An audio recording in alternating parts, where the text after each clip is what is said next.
அனைவருக்கும் வணக்கம். 41 குடும்பங்களின் சோத்துல மண்ணள்ளி போட்ட சீமான் அப்படின்னு சொல்லணும். அது என்ன ஏது அப்படின்றத வீடியோக்குள்ள உங்களுக்கு சொல்றேன். இன்னைக்கு திடீர்னு பார்த்தீங்கன்னா, அவசரமா திமுக எம்எல்ஏக்களுடைய மிகப்பெரிய கூட்டம். பயந்து போன உதயநிதி எதுக்காக அப்படின்றதையும் நான் சொல்லிடுறேன். ஸ்கிப் பண்ணாம பாருங்க. நம்ம மேயர் பிரியாவுக்கு ஓவரா தொல்லை கொடுத்த நபர் யார் அப்படின்ற லைட்டா கண்டுபிடிச்சிருக்காங்க காவல்துறை. அதை பத்தி நம்ம விரிவா சேனல்ல பேச போறோம். அதனால பார்த்துட்டு உங்களுடைய கருத்துக்களை கமெண்ட்ல சொல்லிடுங்க. வீடியோக்கு ஒரு லைக் பண்ணிடுங்க. கீழே ஹைப் அப்படின்னு ஒரு பட்டன் காட்டும். அப்படி கமெண்ட்டை தள்ளினீங்கன்னா அதையும் கொடுத்துருங்க. இப்போ நம்ம வீடியோக்குள்ளே போவோம். இப்போ ஃபஸ்ட்டு பார்த்தீங்கன்னா, நம்மளுடைய கரூர் சம்பவத்தை யாராலையும் மறக்கவே முடியாது. ஒட்டுமொத்தமாக கரூர் சம்பவம் அப்படின்றது இன்றைக்கி தமிழ்நாட்டோடைய ஒரு கருப்பு நாளாக பார்க்கப்படுற ஒரு நாள் அப்படின்னு சொல்லலாம். தமிழக வெற்றி கழகத்தை பொறுத்த வரைக்கும் குறிப்பாக அந்த ஒரு நாள் அப்படின்றது, அந்த கரூர் அப்படின்ற ஊரை பற்றி நினைக்கும் போதே பார்த்திங்கன்னா, அது ஒரு டக்குன்னு ஒரு மாதிரி பயம் வரும். அந்த மாதிரியான ஒரு சூழ்நிலையில் இன்றைக்கி நம்ம முதல்வர் அவர்கள் அப்போவே, அதாவது ஆட்சிக்கெலாம் வர்றதுக்கு முன்னாடி, எலெக்ஷனுக்கு முன்னாடி நம்ம முதல்வராகுமான்னு தெரியாமையே இருக்கும்போது, அந்த பாதிக்கப்பட்ட மக்களுக்கு நான் ஏதாவது செய்யணும்னா கண்டிப்பாக ஒவ்வொரு குடும்பத்துக்கும் அரசு வேலை வழங்குவேன்னு சொல்லிட்டு மாமல்லபுரத்தில் இருக்கிற ஒரு ரெசார்ட்டில் அவங்களுடைய குடும்பத்தில் கூப்பிட்டு சொன்ன ஒரு விஷயம். அதுக்கப்புறம் இயற்கையின் நியதியாக இன்றைக்கி நம்மளுடைய முதலமைச்சர் அவர்கள் முதலமைச்சராக உட்கார்ந்துருக்கார் அப்படின்றத தாண்டி சொன்ன வாக்குறுதியை நிறைவேற்றுற விதமாக, அதாவது 32 குடும்பங்களுக்கான அரசு பணி ஆணை. இப்போ பார்த்தீங்கன்னா கரூருக்கு போயிருக்கும்போது மித்த பேர் பார்த்தீங்கன்னா அவங்களோட வீட்டில் ஓரளவுக்கு வசதியானவங்க வேணான்னு சொல்லிட்டாங்க. ஒரு வீட்டிலலாம் பார்த்தீங்கன்னா வெறும் அப்பா அம்மா மட்டும்தான் முதியோர்கள், அவங்கள்தான் வேணாம் அப்படின்ட்டாங்க. அதனால பார்த்தீங்கன்னா சில குடும்பங்கள் கழிக்கப்பட்டு மீச்சம் இருக்கிற 32 குடும்பங்களுக்கான அரசு பணியாணை கொடுத்து தற்காலிக, அதாவது அந்த அரசு பணியாணை கொடுக்கும்போதே இந்த நாம் தமிழர் தொம்பிகள் ஒரு வழக்கம் ஒன்றை போட்ட உடனே பார்த்தீங்கன்னா நீதிமன்றம் ஒரு வழியாக சொல்லிடுச்சு, இப்போதைக்கு இடைக்கால தடையெல்லாம் கிடையாது, நீங்கள் பணியாணையை கொடுத்துருங்க, ஆனால் அவங்கள பெர்மனெண்ட் ஆக்க முடியாது, டெம்பரவரி தான் அப்படின்ற மாதிரி ஒரு விஷயம் சொன்னாங்க. நீ என்ன வேணாலும் பண்ணிட்டு போப்பான்னு சொல்லிட்டு நம்மளுடைய முதலமைச்சர் அவர்கள் பணியாணையை கொடுத்துட்டாரு. அவங்களுடைய அந்த ஒரு மனவேதனை அப்படின்றது ஏதோ குறையுதுன்னு சொல்லலாம். ஏன்னா ஒருவேளை அந்த வீட்டுக்கு தூணாக இருக்கிற ஒரு நபரை அவங்க இழந்திருக்கலாம். அவங்க சாப்பாட்டுக்கு என்ன பண்ணுவாங்க? ஏன்னா இன்னைக்கு எவ்வளவோ நிதி உதவி கொடுத்தாலும் இப்போ இருக்கிற காலகட்டங்களில் என்ன ஆகும், ஒரு வேலை அப்படின்னா காலையில் சாயந்தரம் வேலைக்கு போயிட்டு வந்தோடனே மாதம் ஆனால் அக்கௌண்ட்டில் பணம் ஏறிடுமே அப்படின்ற ஒரு நம்பிக்கையோடு இருக்கலாம். இது மிக முக்கியமான காரணமாக நம்ம பார்க்குறோம். அப்படின்றனால இது நாம் தமிழர் தொம்பிகளுக்கு கண்ணை உறுத்திருச்சு. அப்போ இந்த ஆள்லாம் முதல்வராக வந்திருந்தேன் அப்படின்னா இவங்க அண்ணன் தமிழ்நாடு என்ன மாதிரி ஆயிருக்கும்? ஒரு 32 குடும்பங்கள் நிம்மதியாக இருக்கிறத பார்க்க முடியாத இந்த ஆளெல்லாம் தமிழ்நாட்டில் முதலமைச்சராக வச்சுருந்தோம்னா எப்படிங்க தமிழ்நாடு நல்லா இருக்கிறத பார்த்து இவன் வயிறு எரிஞ்சிருப்பானா, இல்லை மக்களுக்கு திட்டத்தை கொடுக்கணுமே அப்படின்னு சொல்லிட்டு யோசிச்சுட்டு இருந்திருப்பானான்றதை முதல்ல நீங்கள் யோசிச்சுக்கோங்க. ஏன்னா நான் அந்தளவுக்கு ஆத்திரத்தில் இருக்கேன். இது இருக்கட்டும், இது பற்றி நம்ம முழு விவரம் உள்ளே இருக்குது. அடுத்து பார்த்தீங்கன்னா, இவங்க முக்கியமான சில வழக்கறிஞர் அப்படின்ற பேரில் வச்சுருக்கவங்கள வச்சு வாதாடுறாங்க. என்ன சொல்ல வர்றாங்கன்னா, படித்த டிஎன்பிசியில் எழுதினவங்க அப்படி இப்படின்றவங்களுக்குலாம் நீங்கள் கொடுக்காம இப்படி கொடுக்குறீங்க. உண்மையிலே கரெக்டு, நியாயமான கேள்வி. படித்தவங்களுக்கு வேலை இல்லை, அப்போ நீங்கள் தூக்கி கொடுக்குறது அப்படின்றது கரெக்டான ஒரு கேள்வி. ஆனால் பார்த்தீங்கன்னா ஒவ்வொருத்தருக்கும் கொடுக்கப்பட்ட வேலைகள் அப்படின்றது போக்குவரத்து துறை, கூட்டுறவுத்துறை, வேளாண் துறை, இந்த மாதிரி அரசு சார்பு நடைபெற தன்னர்ச்சி துறைகளாக இருக்கிற ஒவ்வொரு விஷயம். நீங்கள் மின்சாரத்துறையிலலாம் பார்த்தீங்கன்னா ஊழியர்கள் இல்லை. நீங்கள் பார்த்துட்டு இருக்கீங்க ஒவ்வொரு ஏரியாக்கெல்லாம் மின்கட்டு போகுது. அதுக்காக நம்ம மின்லாம் வெட்டாங்களாங்க, கரண்டெல்லாம் போகலைங்கன்னு நம்ம சொல்ல முடியாது. அப்போ அதுக்கு முதல் காரணமாக இருக்கிறது அந்த பணியாளர்கள் குறைபாடு. என்னதான் இன்னைக்கு பணி நியமன ஆணை ஒவ்வொரு இடத்துல கொடுத்தாலும் வேலைகள் சிறு சிறு வேலைகள் பழுதுபடைய தான் செய்து வேலையும் பார்த்துட்டு இருக்காங்க. இதை தாண்டி அந்த கூட்டுறவுத்துறையில் இடையாளர் பணியாக இருக்கட்டும், அடுத்து பார்த்திங்கன்னா அரசு போக்குவரத்து துறையில் ஓட்டுநரை தவிர்த்து இருக்கிற அந்த அலுவலக பணியாளர்களாக இருக்கட்டும், இவங்கெல்லாம் இன்றைக்கி பற்றாக்குறையாக இருக்காங்க. அப்படி இருக்கும்போது அவங்கள்ட்ட இருக்கிற சாதாரண வேலைகள் தான் கொடுத்துருக்கோன்னு சொல்லிட்டு அரசு தரப்பு வழக்கறிஞர் வாதாடுறாரு. ஆனால் இதெல்லாம் மீறின நம்மளுடைய நீதிமன்றம் இவங்களுடைய அரசு பணியாணையை ரத்து பண்ணிருச்சு. அதுக்கு முன்னுதாரணமா நிறைய விஷயங்கள் வைக்கப்பட்டிருக்கு. என்னன்னா இன்னைக்கு யோசிச்சு பாருங்க, இதுக்கு முன்னால ஒரு ராணுவ வீரர் அவர்களுடைய ஒரு மகன் இறந்து போறாரு. அவருக்கு பார்த்தீங்கன்னா ஒரு அரசு பணியை கொடுக்குறாங்க. இதுக்கப்புறம் நிறைய விஷயங்கள் முன்னுதாரணமா எடுத்து நம்மளுடைய வழக்கறிஞர்களால் நீதிமன்றத்தில் சொல்லப்பட்டது எதையுமே நீதிபதி அவர்கள் கேட்கவில்லை. ஒரே நிமிஷத்தில் ரத்து பண்ணிட்டாரு. அடுத்த செகண்டே பார்த்தீங்கன்னா இந்த ஒரு பணி நியமன ஆணை ரத்தான கையோட நம்மளுடைய முதலமைச்சர் அவர்கள் உச்சநீதிமன்றத்தில் மனு தாக்கல் பண்ண சொல்றாங்க. மனு தாக்கலும் பண்ணிட்டாங்க. ஆனால் இது எப்படி சாதகமாக வரும் அப்படின்றத கேட்டுக்கோங்க. இப்பதான் இருக்கு நாம் தமிழர் தொம்பிகளுக்கு 3 பெரிய நாமங்கள்.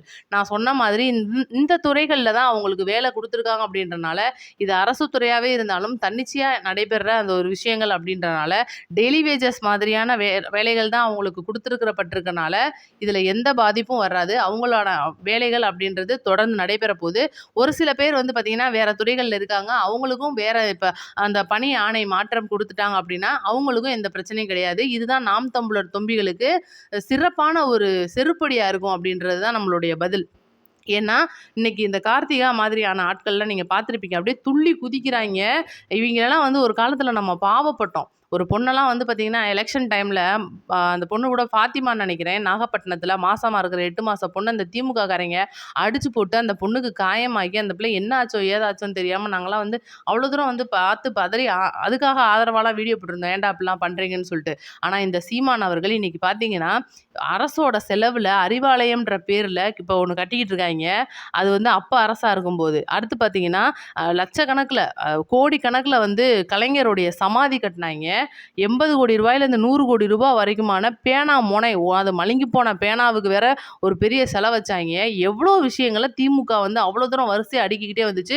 ஒவ்வொரு மேடைகளிலும் சும்மா பேசுறதோட நிப்பாட்டிடுறேன். இந்த சீமான் வாய்ச்சொல் வீரன் அப்படின்ற மாதிரி, நான் போய் கடப்பாரைய வச்சு இடிக்க போறேன். நான் வந்து வாய வச்சு புடுங்க போறேன்னு சொல்லிட்டு ஒவ்வொரு வீடியோலயும் சும்மா பேசிட்டு, ஏதோ பேசணுமே அப்படின்றதுக்காக பேசிக்கிட்டு இருந்தவரு, இன்னைக்கு நான் பாத்தியா எப்படி கெத்தா செஞ்சுட்டோம் அப்படின்னு சொல்லிட்டு வெடி வெடிச்சு கொண்டாடுறாய்ங்க. இந்த 41 குடும்பத்துல வயித்துல அடிச்சுட்டு அப்படின்னா, இவங்கலாம் எந்த மாதிரியான பொழப்புல பொழச்சவங்க அப்படின்றத நீங்க கமெண்ட்ல சொல்லுங்க.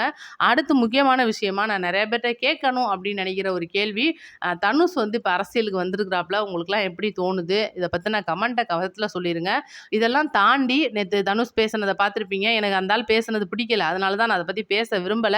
நெறைய பேர் வந்து இன்னைக்கு தனுஷ் வந்து பிஜேபியோட கையாளா இருப்பாருன்ற ஒரு 70%. இன்னொரு பார்த்தீங்கன்னா, திமுக சொல்லி தாங்க வந்திருக்காரு. விஜய சரியா இழுத்து அடிக்கிறதுக்கு சரியான ஆளு தனுஷா தான் இருப்பாரு அப்படின்றது திரைத்துறையிலேயும் வந்து சில பேச்சுக்களா அடிபடுது. இதெல்லாம் தாண்டி இன்னைக்கு ரஜினி அவர்களுடைய மருமகன் அப்படின்ற ஒரு பேர் முன்னாடி இருந்துச்சு. இப்ப இல்ல. இதெல்லாம் போக இன்னைக்கு தனுஷ் அவர்களுக்கு தனிப்பட்ட ரசிகர் பட்டாளம் இருக்கு. அதனால தான் பார்த்தீங்களா, பிறந்த நாளுக்கே எவ்வளோ பெரிய கூட்டம் வந்திருக்கு. பார்த்தீங்கன்னா, இப்ப தான் கொடியெல்லாம் வேற அறிமுகப்படுத்தியிருக்காரு. நம்மளுடைய முதலமைச்சர் விஜய் அவர்கள் மாதிரியே மாவட்ட செயலாளர் மாதிரி ஒரு குரூப்ப வந்து மேடையில உட்கார வச்சிருக்காரு. ஒருவேளை அதே டெய்லர், அதே வாடகை, அதே போல இருக்குமோ அப்படின்ற மாரிலாம் கேள்வி இருக்கு. ஆனா இதெல்லாம் தாண்டி கடைசியில இப்ப பார்த்தீங்கன்னா, ஓம் அப்படின்னு ஒரு படம் வரப்போகுது. தனுஷ்க்கு பார்த்தீங்கன்னா, ஓம் அப்படின்ற படம் வரப்போகுது. அதனாலயே என்னமோ தெரியல, பேச்சு முடிச்ச கையோட ஓம் நமச்சிவாயா ஜெய்ஹிந்த் சொல்லியிருப்பாரு.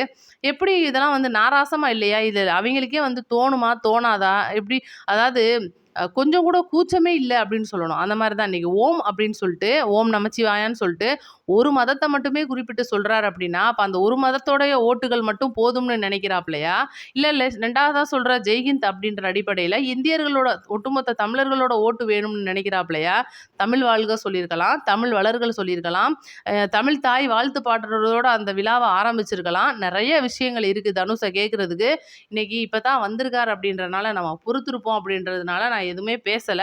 ஆனா இந்த ஒரு விஷயம் அப்படின்றது இது நெறைய பேர் கமெண்ட்ல கேட்ட கேள்வி. ஏன்னா ஓம் நமச்சிவாயா அப்படின்றத மட்டும் எப்படிங்க அப்படியே அவருடைய மாமனார் ரஜினி மாரியே இப்படி வந்துருவாரு போலயே கைய வச்சுக்கிட்டு அப்படிலாம் நீங்க கேட்டீங்க. உண்ம அதுதான். ஏன்னா பிஜேபி தான் முழுக்க இயக்குற மாரி தெரியுது. ஆள பார்த்தீங்கன்னா, டம்மி பீஸா இருப்பாப்ல. அப்புறம் பார்த்தீங்கன்னா, பயங்கரமா இறங்கி அடிப்பாருன்ற மாரி, முழு ஃபண்டும் குடுத்தது பார்த்தீங்கன்னா, ஐசரி கணேஷ் தான். எப்படி காலேஜ்ல இடமும் குடுத்து, காலேஜ்ல இருக்கிற ஸ்டூடண்ட்ஸ உள்ள சும்மா வந்து கூட்டத்துக்கு நில்லுங்கப்பா, அப்படியே சாப்பாடு இப்படிலாம் போட்டு பல்கா அனுப்பி விடுவாப்ல அப்படின்னு சொல்லிட்டு சும்மா கூட்டிட்டு வந்து நிக்க வச்சு, அதுக்கு 2 கொடியையும் வேற 2 போட்டு விட்டு, எவ்வளோ பெரிய விஷயம்லாம் ஐசரி கணேஷ் பார்த்துருக்காரு பாருங்க. ஐசரி கணேஷ் யாருன்னா, மிகப்பெரிய பாஜக சொம்பு. அதனால நம்ம அத பத்திலாம் பேச வேணாம். இவங்கலாம் வந்து பார்த்தீங்கன்னா, அந்த காத்துல பறக்கிற பொறி மாரி பறந்து போயிருவாய்ங்க. அத பத்தின உங்க கமெண்ட்ட நீங்க சொல்லிருங்க. ஏன்னா தனுஷ பத்தி நான் பேசணும்னு நெனைக்கல. நீங்க கேட்கறனால நான் இவ்வளோ விஷயத்தையும் சொல்லியிருக்கேன். அடுத்து மேயர் பிரியாவுக்கு வருவோம். மேயர் பிரியாவ பார்த்தா எல்லாருக்கும் கொலையே நடுங்கும்னு சொல்லுவாங்க, சென்னையில. ஆனா பாருங்க, அவங்களுக்கே குல நடுங்கி ஒரு விஷயத்த சொல்லியிருக்காங்க. என்னன்னா, யாரோ ஒரு நபர் தொடர்ந்து தொல்லை குடுத்துக்கிட்டே இருக்காங்களாம். யாரோ ஒரு நபர் தொடர்ந்து தொல்லை குடுத்துக்கிட்டே இருக்கவுடனே, நான் பகீர்னு சேகர் பாபுன்னு நெனச்சுட்டேன். அப்புறம் பார்த்தா தான் தெரியல, அது சேகர் பாபுலாம் கிடையாது. வேற யாரோ ஒருத்தர் வந்து திடீர்னு தொல்லை குடுத்துக்கிட்டே இருக்காங்களாம். திடீர்னு பார்த்தீங்கன்னா, மிரட்டுறாப்லயாம். ஆபாசமா மெசேஜ்லாம் போடுறாப்லயாம். ஆபாசமா மெசேஜ்லாம் போடுறாப்லன்னா, கண்டிப்பா திமுகவா தானே இருக்கணும் அப்படின்னு சந்தேகம்லாம் எனக்கும் வந்துச்சு உங்களுக்கு வந்த மாரி. அப்புறம் ஒரு வழியா செக்கப்லாம் பண்ணி பார்க்கும்போது, நாம் தமிழர் வாட அடிக்குது அப்படின்ற ஒரு தகவல் வந்திருக்கு. காவல்துறையினர் முழுசா விசாரிச்சுக்கிட்டு இருக்காங்க. சீக்கிரம் அந்த நபர் யாருன்றத கண்டுபிடிச்சுருவாங்க. ஒருவேளை சேகர் பாபுக்கு கையாளா இருப்பாப்ல அப்படின்னு நெனைக்கிறேன். பார்ப்போம் அதுக்கான ஒரு விஷயம் தெரிஞ்ச உடனே அத பத்தி நான் உங்களுக்கு சொல்லிர்றேன். அடுத்து எல்லாருமே கேட்ட முக்கியமான விஷயம், நேத்து நம்மளுடைய முதல்வர் அவர்கள் கோயம்பேடு கழிவுநீர் சுத்திகரிப்பு ஆலைக்கு போயிருக்காரு. போயிருந்தாரு பார்த்தீங்கன்னா, கிட்டத்தட்ட அவர் போறாரு அப்படின்றது ஒரு 5, 5:30 மணி அளவுல தெரிய வந்திருக்கும். இது பார்த்தீங்கன்னா, கிட்டத்தட்ட 3, 4 மணியிலிருந்தே நம்ம முதல்வர் அவர்களை எப்படி ஆரவாரமா முதர்ந்து, அதாவது அரசியலுக்கு வந்த கையோட பிரச்சாரத்துக்கு பார்க்கும்போது எப்படி பார்த்தாங்களோ, அதே அளவு மக்கள் கூட்டம் குறையவே இல்லங்க. ஒரு பெர்சன்டேஜ் கூட குறையாம அதிகரிக்குது. இன்னைக்கு திமுகவுக்கு நான் தெரியாம ஓட்டு போட்டுட்டேனேன்னு சொல்லிட்டு மக்கள் வேதனைப்படுறாங்க. இந்த முதல்வருக்கு நான் என்னுடைய ஓட்ட பதிவு பண்ணாம விட்டுட்டேனேன்னு சொல்லிட்டு இன்னைக்கு மக்கள் வருத்தப்படுறாங்க. அந்த மாதிரி அதிகளவான மக்கள் வந்து மழைன்னு கூட பார்க்காம, சென்னையில வந்து மழை தூறிக்கிட்டு இருக்கு. மழைன்னு கூட பார்க்காம சின்ன குழந்தைங்கள்லேருந்து பெரியவங்க வரைக்கும் வரிசையில் நின்னு பார்க்குறாங்க அப்படின்னா, அதுக்கு கொஞ்சம் கூட சளைக்காம 500 மீட்டர் கொடைய பிடிச்சுக்கிட்டு நடந்தே எல்லா மக்களையும் சந்திச்சிருக்காரு நம்ம முதல்வர் அவர்கள். ஒரு வழியா பார்த்தீங்கன்னா, அதுக்கப்புறம் அங்க உள்ள நடந்த விஷயங்கள்லாம் வீடியோ விஷுவல்ஸா வெளிய வந்துச்சு.